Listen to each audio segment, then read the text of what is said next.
நம்ம எல்லாரும் ஆதியாகமத்தின் புஸ்தகம் 26ஆம் அதிகாரம்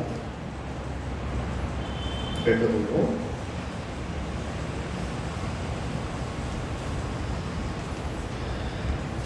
இரண்டாம் வசனத்தையும் மூன்றாம் வசனத்தையும் சேர்த்து நாம் வாசிக்கலாம். ஆதியாகமம் 26:2-3.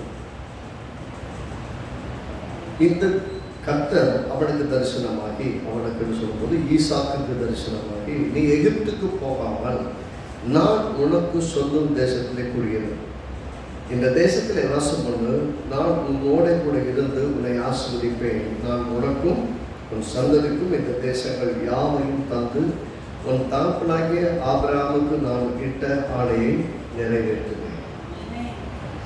ஒரு அருமையான வார்த்தை, தியானிக்கப்பட வேண்டிய ஒன்றும் கூட. நல்லா கவனிங்க. கர்த்தர் எப்படி சொல்றாருன்னு சொன்னா, 1ஆம் வசனம் சொல்றது, ஆபிரகாமின் நாட்களில் உண்டான பஞ்சத்தை போல இன்னொரு பஞ்சம் வரும் ஈசாக்கின் காலத்துல. ஈசாக்குக்கு என்ன வழி தெரியல, அப்பாவோட ஃபுட் ஸ்டெப்பை தான், அப்பாவோட ஃபுட் ஸ்டெப்பை ஃபாலோ பண்றாரு. ஆபிரகாம் என்ன பண்றாரு, ரொம்ப நெருக்கமாக இருந்தபோது எகிப்துக்கு போய் பொழைச்சிக்கிட்டாரு. அங்கே பஞ்சம் வந்தபோது இங்கே அதே மாதிரி இன்னொரு பஞ்சம் வந்தது. பஞ்சம் வந்திருக்குன்னா விளையாது, சாப்பிட்றபடி இருக்காது, உயிர் வாழணும்னா விலைக்கா போய் விளைய நடக்கிற போய் உட்கார்ந்தா தான் விளைய விற்க முடியும், சாப்பிட முடியும். அப்படி ஒரு நிலைமை வருது. பஞ்சம் என்பது நம்முடைய வாழ்க்கை அடிக்கடி வரும். அது பொருளாதார பஞ்சமாக இருக்கலாம், உறவுகள் பஞ்சமாக இருக்கலாம், ஆகார பஞ்சமாக கூட இருக்கலாம், கர்த்தருடைய வார்த்தையே கிடைக்காத பஞ்சமாக கூட இருக்கலாம். சில இடத்துல ஆளை கட்ட பண்ண முடியாது, வார்த்தைகளை கேட்க முடியாது, அப்படிப்பட்ட நெருக்கமான சில சவால்கள் மிக்க சூழ்நிலைகள் கூட இருக்கலாம். அது எப்படிப்பட்ட பஞ்சம் என்பதல்ல. கர்த்தர் சொல்றாரு, இவருக்கு ஆபிரகாமின் காலத்தில் உண்டான பஞ்சம் இல்லாமல் இன்னொரு பஞ்சம் ஈசாக்கின் காலத்தில் வருது. அப்படின்னா ஒவ்வொருத்தருடைய வாழ்க்கையிலும் ஒரு பஞ்ச காலம் வருது. யோசேப்புக்கும் ஒரு பஞ்ச காலம் வந்துச்சு.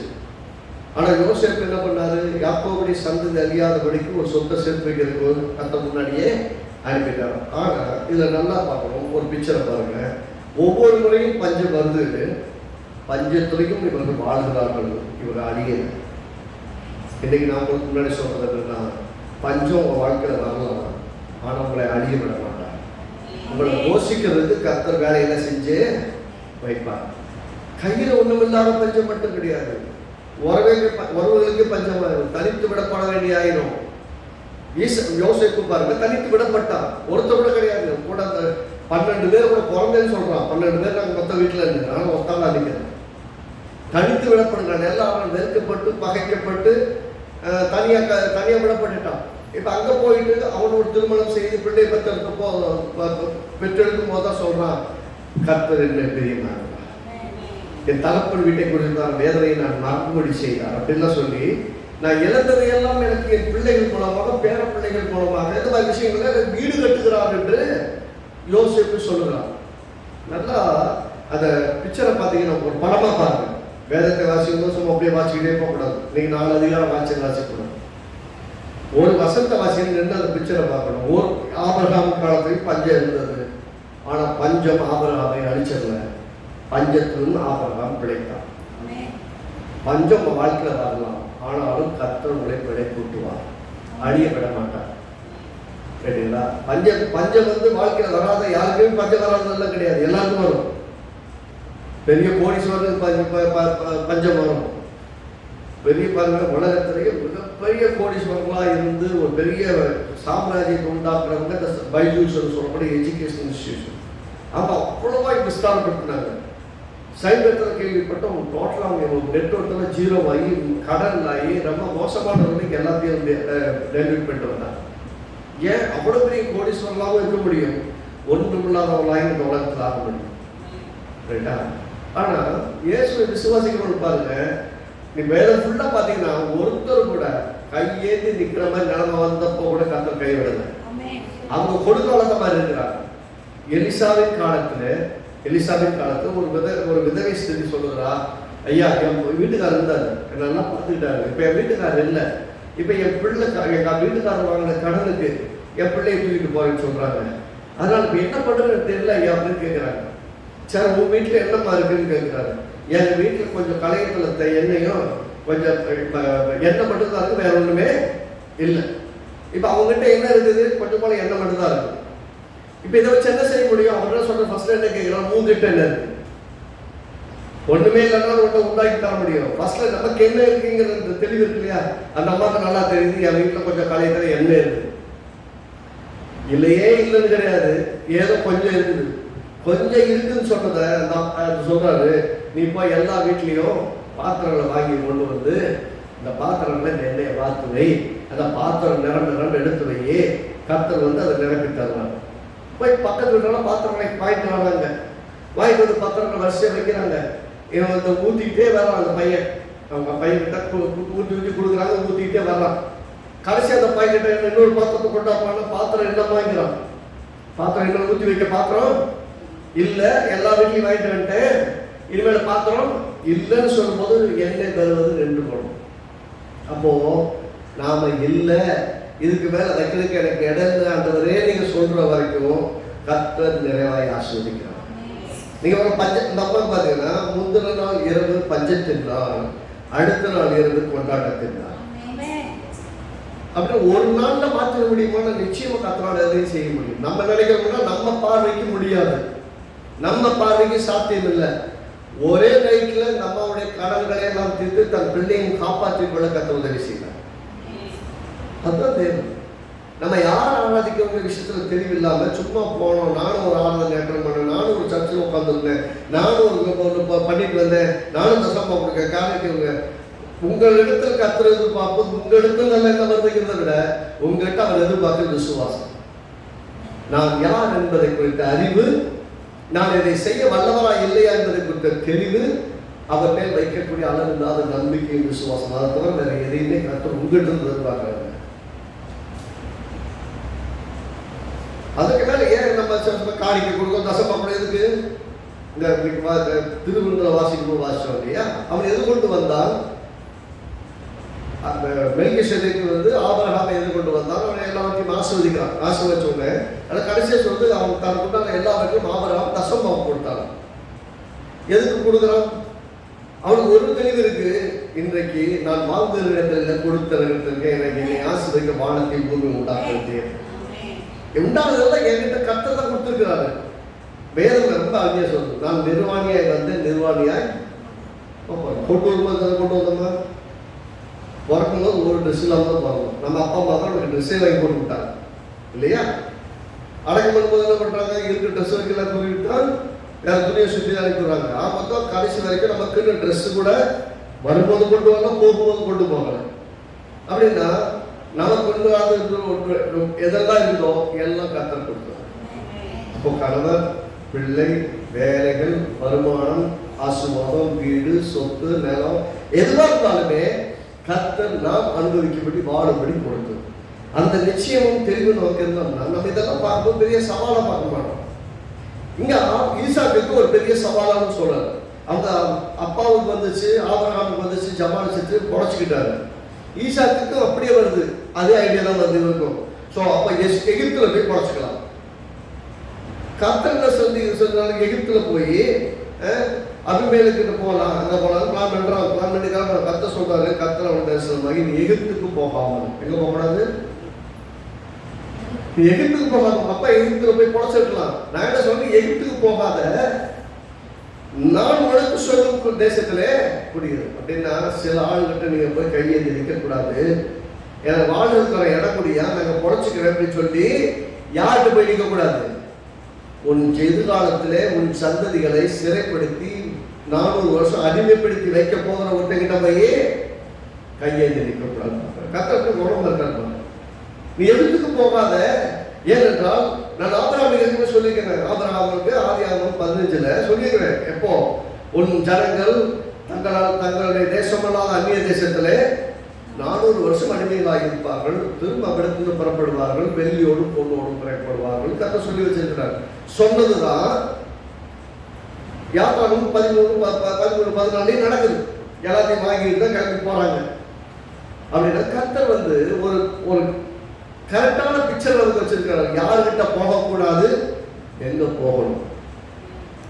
நம்ம சில சமயம் நான் யார்கிட்ட போகக்கூடாதுங்கிற விஷயம் நமக்கு தெரிஞ்சிருந்தும் நம்ம அவங்கள்ட்ட போய் நிற்போம். ஆக மொத்தம் நம்மளை எக்ஸ்போஸ் பண்ற மாதிரி தெரிஞ்சபடி அவங்களுக்கு ஒரு நன்மை வரப்போறாங்க.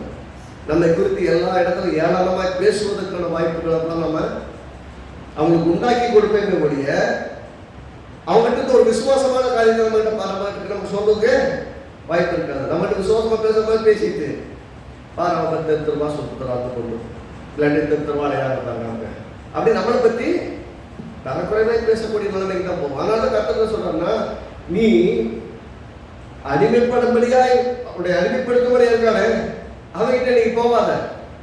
என்ன சொல்றாரு? நான் காண்பிக்கும் தேசத்துல நீ, இது முக்கியமான விஷயம், நமக்கு தேவன் ஒரு இடத்தை குறித்திருக்கிறார் என்பதை பார்த்துட்டு வந்தோம். நம்முடைய பங்கு பத்திரமா இருக்கு.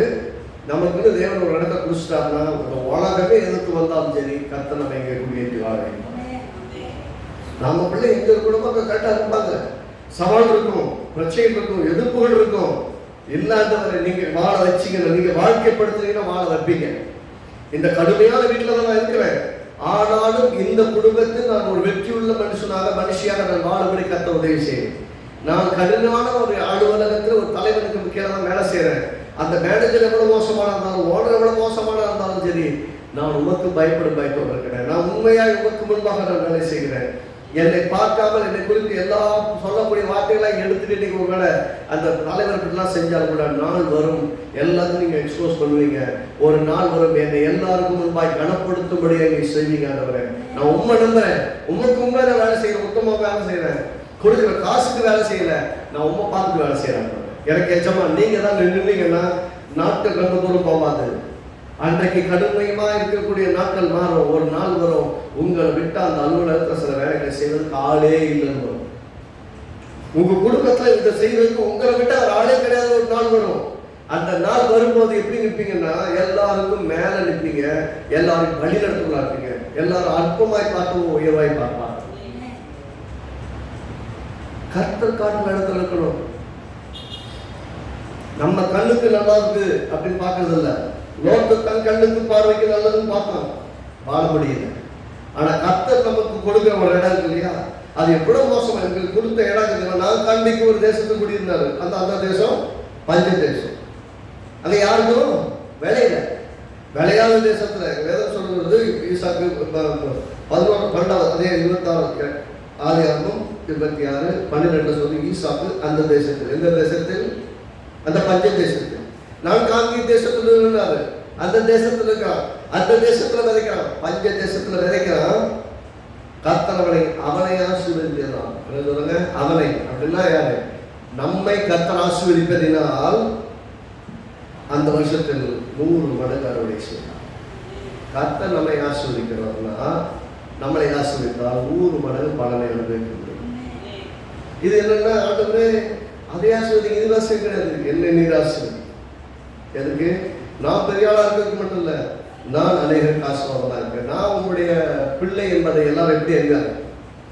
நான் உங்களுடைய பிள்ளைகள் எப்படி வித்தியாசம் தெரியாதவரே, என் மேல் நீ கொடுக்கிற ஆசீர்வாதம், எனக்கு செய்கிற நன்மைகளை எல்லாம் பார்க்கிற ஜனங்கள், அவரே சொல்றார், நான் இந்த ஜனங்களுக்கு செய்ய போகும் நன்மைகளை எல்லாம் பார்க்கிற ஜனங்கள் என்னை கண்டு பிரமிப்பார்.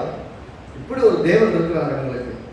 நம்மளுக்கு தான் என்னமோ போறோம் வர்றோம், ஆனா இந்த தேவன் மாதிரி நமக்கு ஆசீர்வதிக்க காலையிலேயே ஆச்சரியப்படுற அளவுக்கு உங்கள் தேவனாகிய கர்த்தர் உங்கள் வாழ்க்கையில் செய்கிற காரியங்கள் மூலமாய் தன்னை வெளிப்படுத்தி வருகிறார். அப்ப நம்முடைய ஆசீர்வாதம், நம்முடைய உயர்வு, நம்முடைய மேன்மையிலே தேவனுடைய மகிமையும் சேர்ந்திருக்கிறது. இந்த தேசத்துல குடியிருந்தாரு அப்படின்னா தனக்கு குறித்திருக்கிற ஒரு இடத்திற்கு முதலாவது போவது அவசியம். முதல்ல என்ன பண்ணணும்? நமக்கு குறித்திருக்கிற இடத்துக்கு போகணும். இப்ப இந்த ஜிபிஎஸ் பார்த்துருக்கீங்களா? ஜிபிஎஸ்ல ஒரு ஜிபிஎஸ் சொல்ற நேவிகேட்டர். நீங்க கூகுள் மேப்ல ஒரு இடத்துல ஒரு லொகேஷனை போட்டீங்கன்னா அது மேப் எல்லாம் காட்டும். டைரக்ஷன்ல போட்டதுக்கு அப்புறம் ஸ்டார்ட்னு ஒரு பட்டன் இருக்கும். ஸ்டார்ட்னு கொடுத்துட்டீங்கன்னா, நெட்டு கனெக்ட் பண்ணிட்டு ஸ்டார்ட்னு கொடுத்துட்டீங்கன்னா, நீங்க திரும்ப ஒவ்வொரு ஸ்டெப்புக்கு கரெக்டா வழி நடத்தி உங்களை கரெக்டா எங்க போய் சேர்க்கணுமோ அங்கே கரெக்டா போய் சேர்ந்தோம். நீங்க எதுல போறீங்களா? கார்ல போறீங்களா, பைக்ல போறீங்களா, நடந்து போறீங்களோ, எங்க போனாலும் கூட கரெக்டா அந்த இடத்துக்கு கொண்டு போய் சேர்க்கும். சில சமயம் கூகுள் மேப் பணத்தை விட்டுரும், தப்பான இடத்துல கூட்டு போயிருக்கு, இல்லாத ரூட் வழியாக கூட்டிட்டு போயிட்டு, ஏன்னா பாவம் அது வழிகாட்டுது, அதனால் முடிய மாட்டேங்குது. ஆனால் நகர உங்களுக்கு வழிகாட்டிட்டே வரும். இந்த உலகத்துக்கு ஒரு டெக்னாலஜியே உங்களை நகர மூவ் பண்ண உங்களை வழிகாட்டிட்டு போக முடியும்னா உங்களோடு இருக்கிற தேவன் இந்த ஜிபிஎஸ்ஸை விட பெரியவர்.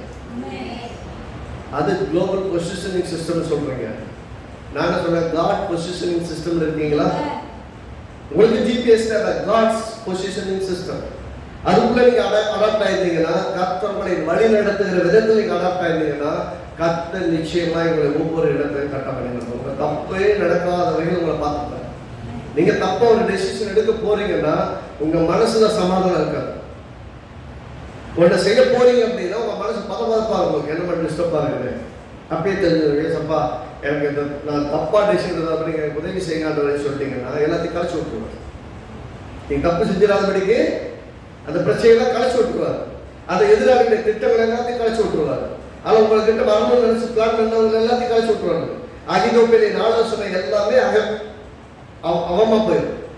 என்னென்னமோ உங்களுக்கு விரோதமாக ஸ்கெட்ச் போட்டிருப்பாங்க, உங்களுக்கே தெரியாது. நீங்க நல்லவங்க நம்பி ஒன்று செய்யலாம் போவீங்க, ஆனால் அந்த திட்டங்கள் எல்லாம் கர்த்தர் கழிச்சு விட்டுருவோம். நான் சொல்றேங்க, கர்த்தர் உங்களுக்கு தான் உங்க கூட தான் இருக்கிறோம். நீங்க தான் வந்து ஸ்பெஷல். கர்த்தர் நீங்க தான்.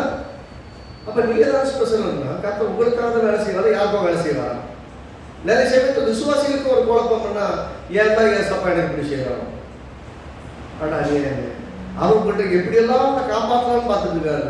ஆனா அவர்கிட்ட போய் ஏன் சப்பா எனக்கு ஏண்டவரே இப்படி எல்லாம் நடக்குது, எனக்கு ஏண்டவரே இப்படி எல்லாம் செய்வீங்க, ஏண்டவரே இப்படி பார்த்து பார்க்காத குழு மாதிரி இருக்கீங்களா?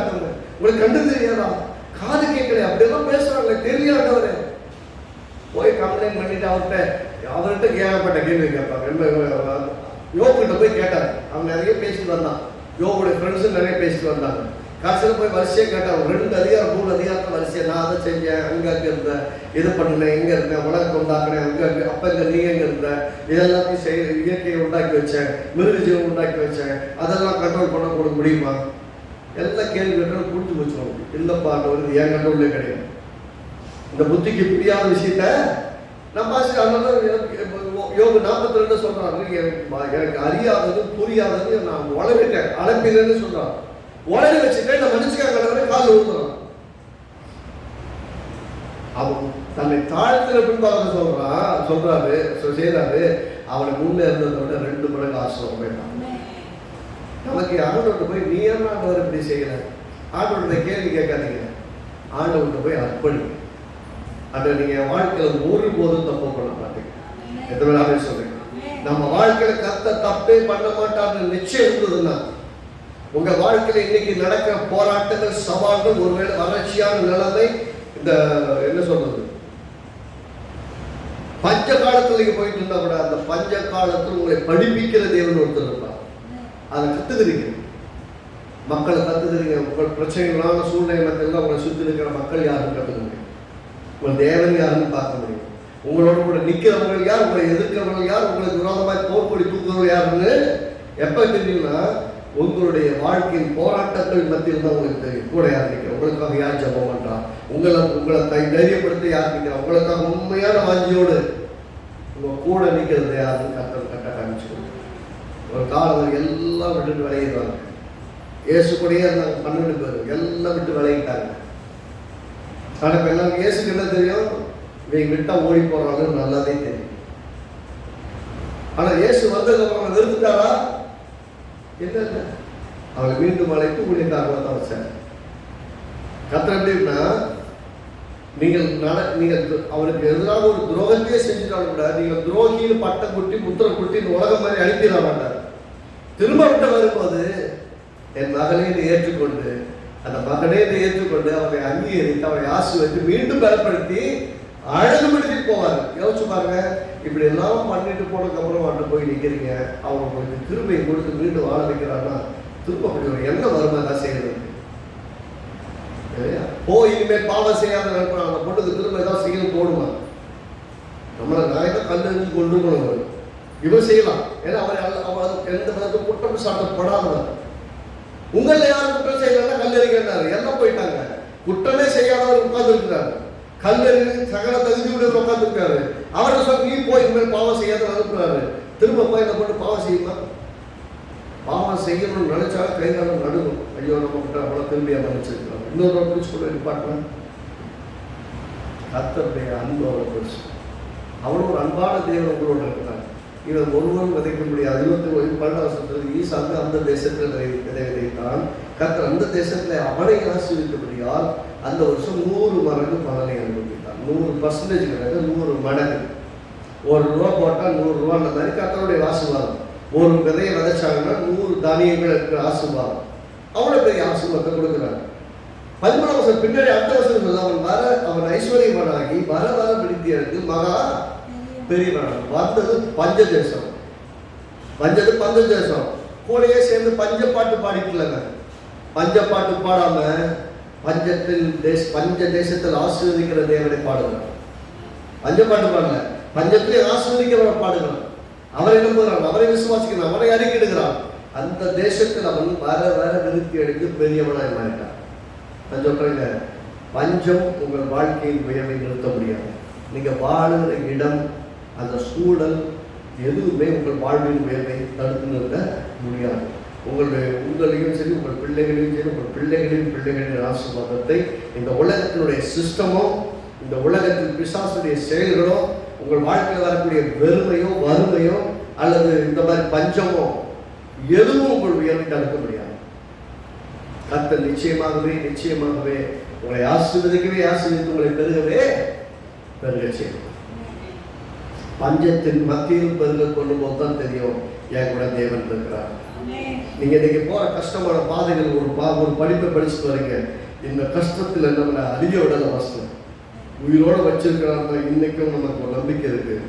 கர்த்தர் கைவிடும். இதையெல்லாம் கடக்க உதவி செய்கிறவர், இது இனிமேல் ஜெயிக்க உதவி செய்வார். இதையெல்லாம் தீர்க்கும்படி ஜெயிக்கும்படி உதவி செய்வார். இன்னைக்கு போற பாதை உங்களுக்கு கஷ்டமா இருக்கலாம். அவங்க சொல்றாரு, யோசிச்சு பாருங்க, ஈசாக்குடைய மனநலத்தை என்னமா இருக்கணும்? பஞ்சம் இருக்குது, நான் போயிடலாம்னு யோசிக்கிறான். கர்த்தர் சொல்றாரு, இந்த தேசத்துல நான் காமிக்கு இந்த தேசத்துல கூடியது. 3 சொல்றாரு, ஆதியாகமம் 26 இந்த தேசத்துல வாசம் பண்ணு, நான் உன்னோட கூட இருந்து உன்னை ஆசீர்வதிப்பேன், நான் உனக்கும் ஒரு சந்ததிக்கும் இந்த தேசங்கள் யாவையும் தந்து உன் தகப்பனாக ஆவரது நான் இட்டாலை நிறைவேற்றுவேன். எப்படியா? நான் உன்னை ஆசீர்வதிப்பேன். உன்னை ஆசீர்வதித்து இந்த தேசத்துல எப்படி பண்ணுவேன்னா, இந்த தேசங்களை எல்லாம் உலகத்தில் கொடுப்பாரு. நீ இன்னொரு கையெழுத்து போக வேண்டிய ஆள் கிடையாது. நீ இருக்கிற இடத்துலயே ஆசீர்வாதமாய் வாழலாம். வாழ வைக்க தேவனால் முடியும். இது தேவனால் என்னை ஆசீர்வாதமாய் இந்த தேசத்துல வாழ வைக்க முடியும் என்ற விசுவாசம், அந்த நிச்சயம், அந்த நம்பிக்கை நமக்குள் வேலோகம் கர்த்தர் நம்மை ஆசீர்வதிக்க ஆரம்பிக்கிறார். அப்போ எங்க ஆரம்பிக்கிறோம்? நம்ம இடத்துல ஆரம்பிக்கும். கர்த்தர் நம்ம இருக்கிற இடத்துல கர்த்தர் தான் வச்சிருக்காரு. நமக்கு ஒரு இடத்துல இருக்கக்கூடாதுன்னா கண்டிப்பா அனுப்பிடுவார். கர்த்தர் அனுப்புவார். எங்க போய் இருக்கணுமோ அங்கே நம்ம நடத்தி கொண்டு போவார். இன்னைக்கு சொல்றேங்க, இந்த ஜிபிஎஸ் மாதிரி காட்ஸ் பொசிஷனிங் சிஸ்டம் நீங்க கரெக்டா இருந்தீங்கன்னா கர்த்தர் உங்களை கரெக்டா நடத்துவார். இதை செய்யாத, இதை செஞ்சா உனக்கு பிரச்சனைகள் பின்னாடி வரும், இதை தவிர்த்து விடு, இதை செய்து கரெக்டாக கர்த்தர் ஒவ்வொரு விஷயத்தையும் கைட் பண்ணுவார். நீங்கள் ரொம்ப ஸ்பிரிச்சுவல் 3வது வாரத்தில் நடந்தால் மட்டும்தான் கர்த்தரோட வழி நடத்துவார் கிடையாது. 24 மணி நேரம் கர்த்தரோடு நடக்கிறவர்களை மட்டும்தான் நடத்துவார் கிடையாது. கர்த்தரை உண்மையாக நேசிக்கிறவங்க, அவர்களுக்காக தன்னுடைய வாழ்க்கையை அர்ப்பணித்த எல்லாருக்குமே கர்த்தர் கரெக்டாக கைட் பண்ணுவார். இதுக்காக நான் சொல்லுவாங்க, நான் தான் உனக்கு ஏஜென்ட், நான் தான் உனக்காக ஜாப் பண்ணி இந்த வேலையில் சேரலாம், இந்த இடத்துல இருக்கலாம், இந்த வெளிநாடு போகலாம்னு சொல்றதுக்காக இருக்கேன்னு யாரும் கிளைம் பண்ண முடியாது. கர்த்தர் உங்களுக்கே கரெக்டாக காட்டணும். அதனால தேவனுடைய இடத்தை யார் வச்சு ரீப்ளேஸ் பண்ண முடியும்? தேவன் எப்போதும் உங்களுக்கு தேவனாக இருக்கட்டும். எந்த மனுஷனும் யாரும் உங்களுக்கு தேவனாக இருக்கவே முடியாது. ஏன்னா அவங்க உங்களை உண்டாக்கல. தாயின் கர்ப்பத்தில் உருவாகும் முன்னே உங்களை பெயர் சொல்லி அழைத்து அறிந்திருக்கிற ஒரே ஒருவர் அவர் மட்டும்தான். ஆனால் அவருக்கு மட்டும் தெரியும் உங்களை என்ன பண்ணணும், உங்களை வச்சு என்னெல்லாம் செய்ய திட்டம் வச்சிருக்கிறாரு, நாளைக்கு எப்படி விடியும் உங்களுக்கு தெரியாது. ஆனால் உங்கள் வாழ்க்கை 100 நாட்களுக்கு அப்புறம் 100 மாசம் கழிச்சு என்ன மாதிரி விடியும்னு அவருக்கு. அப்புறம் உங்கள் வாழ்க்கையை பர்ஃபெக்டாக திட்டம் பண்ணியிருக்கவங்க தான் உங்கள் வாழ்க்கையை டிஃபைன் பண்ண முடியும், உங்களை வழி நடத்த முடியும். யார் கையில் உங்கள் வாழ்க்கை ஒப்பு கொடுக்காதீங்க. எந்த மனுஷன் கையில் ஒப்பு கொடுக்காதீங்க. கர்த்தர்கையில் ஒப்பு கொடுங்க. கர்த்தருடைய வாழ்க்கை முறையில் ஒப்பு கொடுக்குறேன். இது அழகா இருக்குங்க. இன்னைக்கு மிகுந்த போராட்டத்தின் மத்தியில் நான் இருக்கிறேன், வேலையின் மத்தியில் இருக்கிறேன், மிக மன உளைச்சல் மத்தியில் இருக்கிறேன். எங்க திரும்பினாலும் வறட்சியா இருக்கு. பேங்க் அக்கௌண்ட்டை பார்த்தா காசு இல்லை, பாக்கெட்டை பார்த்தா காசு இல்லை, வீட்டில் பார்த்தா பணம் அரிசி இல்லை, பருப்பு இல்லை, வீட்டுக்கு தேவையான பொருட்கள் இல்லை. எங்க திரும்பினாலும் சமாதானம் இல்லை, வறண்டு போனது போல இருக்கு, மனசெல்லாம் விரக்தி இருக்கிற மாதிரி இருக்கு. நான் மிகவும் உழண்டு போய் இருக்கிறேன். போய் நின்னீங்கன்னா கர்த்தர் சகல ஆறுதலில் தேவர்களை ஆறுதல்படுத்துவார், ஸ்திரப்படுத்துவார். வேதம் அருமையாக சொல்றது, கொஞ்ச காலம் பாடு இருக்கிற உங்களை கர்த்தர் தாமே சீர்படுத்தி ஸ்திரப்படுத்தி நிலை நிறுத்துவாராக. ஆள் மட்டும் கிடையாது, ஸ்டெப் பை ஸ்டெப்பா நல்லா புரியணும். அப்போ ஒவ்வொரு ஸ்டெப்பு நீங்க எடுத்து வைக்க வைக்க கர்த்தர் அடுத்த ஸ்டெப்புக்கு வழியை காட்டுவார். ஒரு ஸ்டெப் எடுத்து வைக்கிறது முக்கியம். கர்த்தர் சொன்னா ஒரு ஸ்டெப் எடுத்து வைக்கணும். நீங்க ஒரு ஸ்டெப் எடுத்து வச்சா அவங்களோட கூட சேர்ந்து நடப்பா, உங்களோட கூட இந்த காரியத்தை நடத்தலாம். அதனால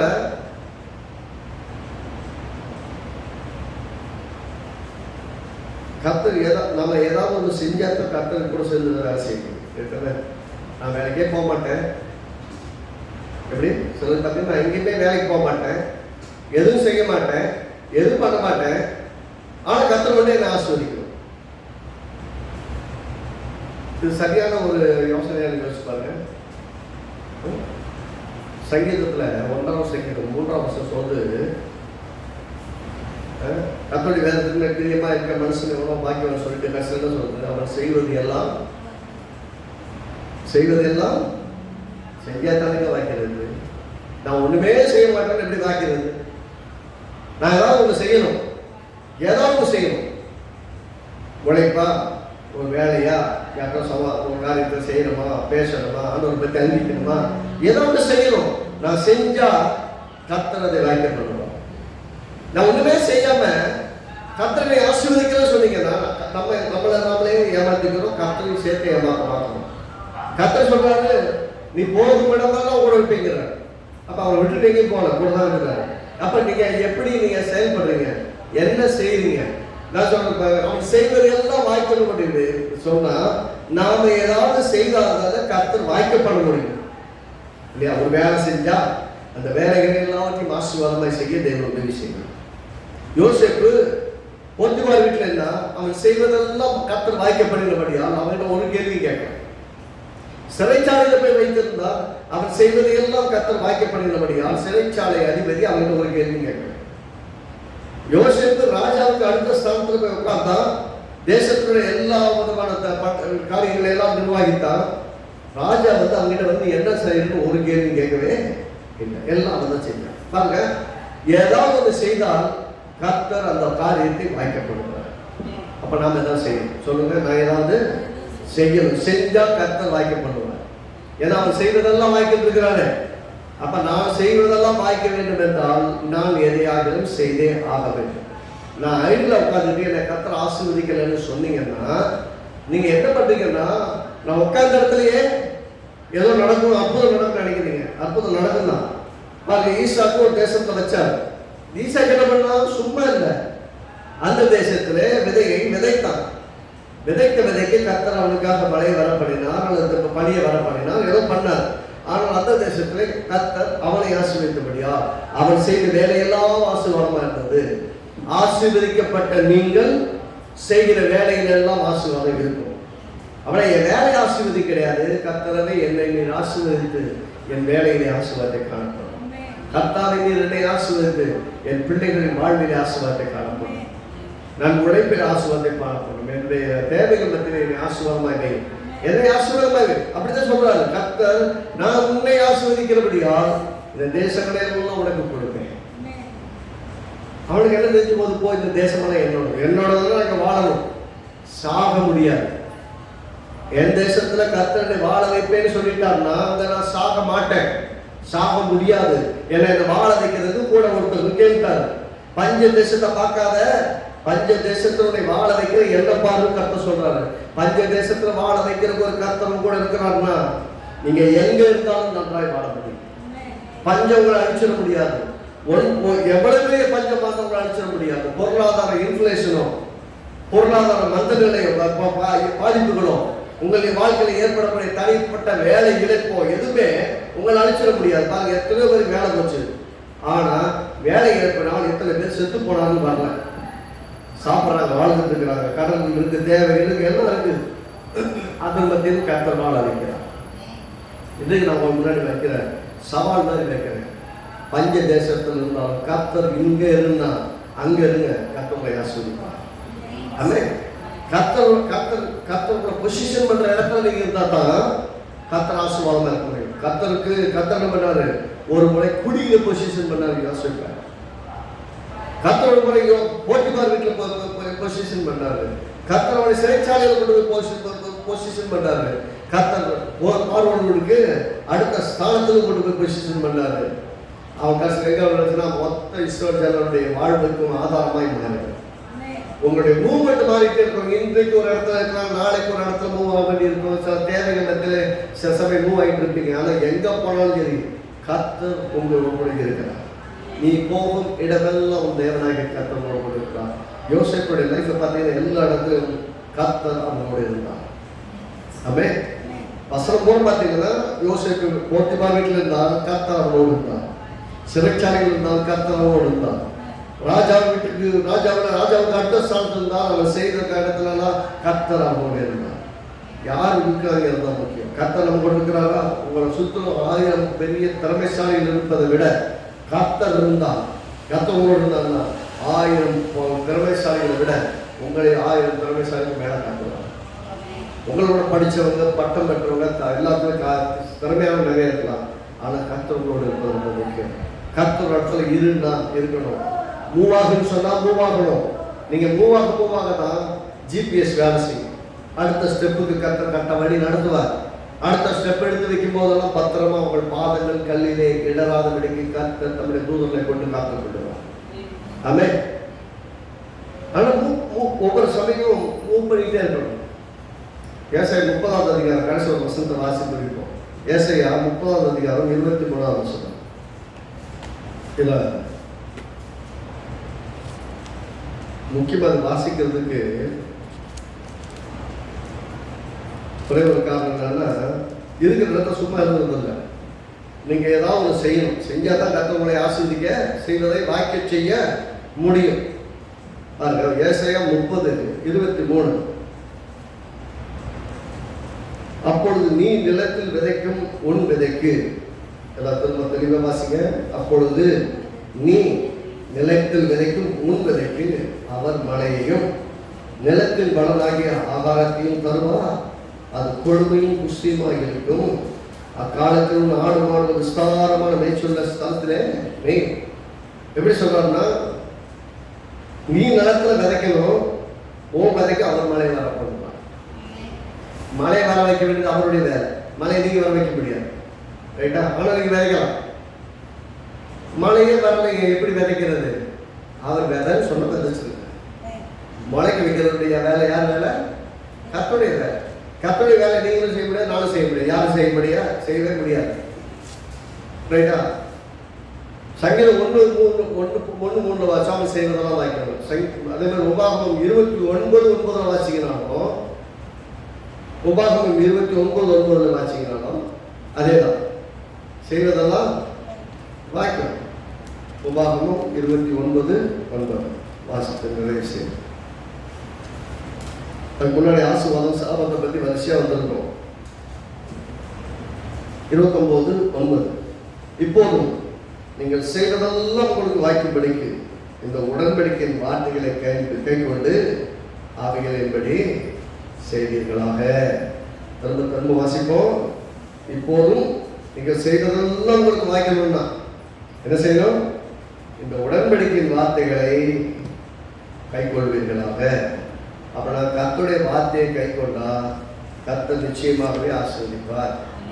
அப்போ வார்த்தையின்படி தான் ஆசீர்வாதமே ஒழிய நீங்க நினைக்கிறபடியெல்லாம் உங்களுக்கு ஆசீர்வாதம் கிடையாது. ஆமென். கர்த்தர் நல்லவர். பஞ்ச தேசத்தில் இருந்தாலும் பஞ்ச தேசத்தில் உங்களை ஆசீர்வாதமாய் வாழ வைக்கிறதே நினைக்கிறார். அவரை நம்புங்கள். நீங்கள் அவர் சொன்ன காரியங்கள் நடத்துங்கள். இங்க இருந்தா அங்க குடியிருங்க, அங்க குடியிருந்து அங்க விதைங்க. அங்கே உங்களை கர்த்தர் பெருக செய்வார். ஆமென். கர்த்தர் நல்லவர். உங்களுடைய எதிர்பார்ப்புகளை எல்லாம் நிறைவேற்றுவார். ஆமென்.